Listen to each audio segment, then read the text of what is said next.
안녕하세요. 차인건 법률사무소의 파트너 변호사 권호원입니다.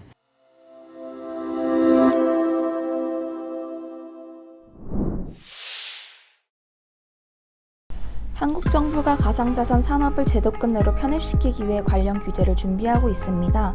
차인건 법률사무소의 파트너 변호사 권호원 변호사님께서 가상자산 규제 소식을 업데이트해 주실 예정입니다. 특정 금융정보법에 따른 AML 조치가 어떻게 되나요? 네, 자금 세탁 방지 기구인 FATF가 최근 가이드라인을 통해서 트래블 룰을 업데이트했죠. 이 트래블 룰에 따르면은 가상자산 사업자들은 100만 원 이상의 거래에 대해서는 송금인과 수취인에 대한 정보를 확인하고 보관할 의무를 지게 됩니다. 한국의 경우에는 내년 2022년 3월부터 이 트래블 룰이 본격적으로 적용이 되기 시작하게 되었습니다. 트래블 룰의 영향은 어떻게 되나요? 네, 트래블 룰은 양쪽의 거래 정보를 모두 요구하기 때문에 거래 정보를 추적하게 되는데 결국 국내 거래소와 해외 거래소 간의 송금이 어려워질 수가 있습니다. 왜냐하면은 국내 거래소와 해외 거래소 간의 정보 교환이 아직까지 수단이 마련되어 있지 않기 때문입니다. 가상자산 소비자 보호법이 제정될 예정이라는데요. 설명해 주실 수 있을까요? 가상자산 소비자 보호법이 아직 제정은 되진 않았지만 가상자산과 관련된 소비자 보호를 위한 업권법 논의는 이미 활발하게 진행이 되고 있습니다. 가상자산 사업은 성장하고 있는데 관련된 규제가 미비되기 때문에 그 위험성이 소비자에게 전가되고 있다는 그런 상황인데요. 정부는 가상자산 소비자 보호법의 제정을 이런 의미에서 준비를 하고 있습니다. 업권법이 만약 제정된다면 그 영향이 무엇이 있을까요? 네, 가상자산 업권법이 제정이 된다면은 여러 가지 변화가 생길 것으로 보이는데요. 일단 산업에 좀 긍정적인 영향을 좀 짚어보자면은 정부가 증권형 토큰의 발행을 허용할 가능성이 있습니다.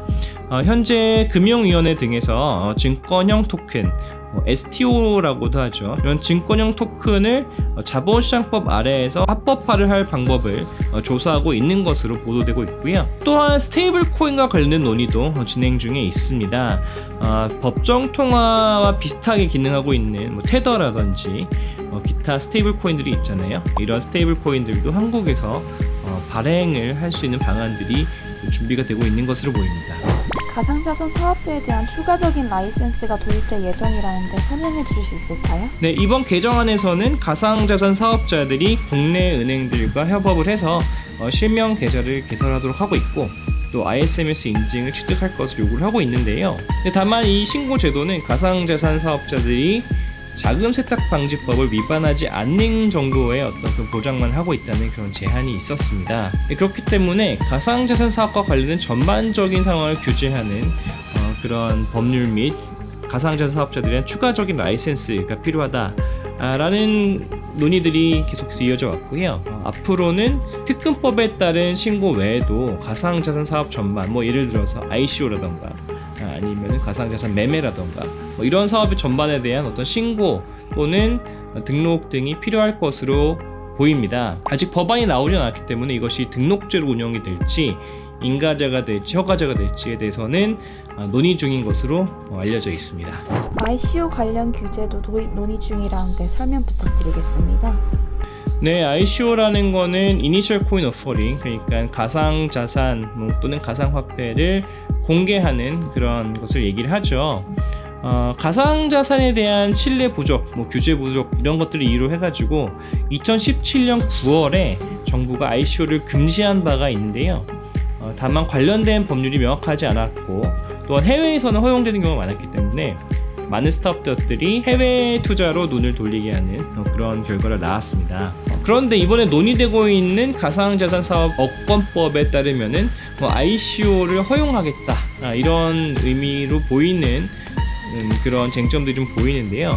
초안에 따르면은 가상자산 공모 ICO죠. 발행 자격은 법인으로 제한을 한다던가 아니면은 관련 백서 제출이 의무화된다던가 하는 논의점들이 좀 보였습니다. 그렇기 때문에 차후에는 한국에서도 ICO를 진행할 수 있을 뿐만 아니라 또 소비자들도 ICO에 대해서 조금 더 이해가 될 수 있는 그런 공시 제도들이 운영될 것으로 보이고요.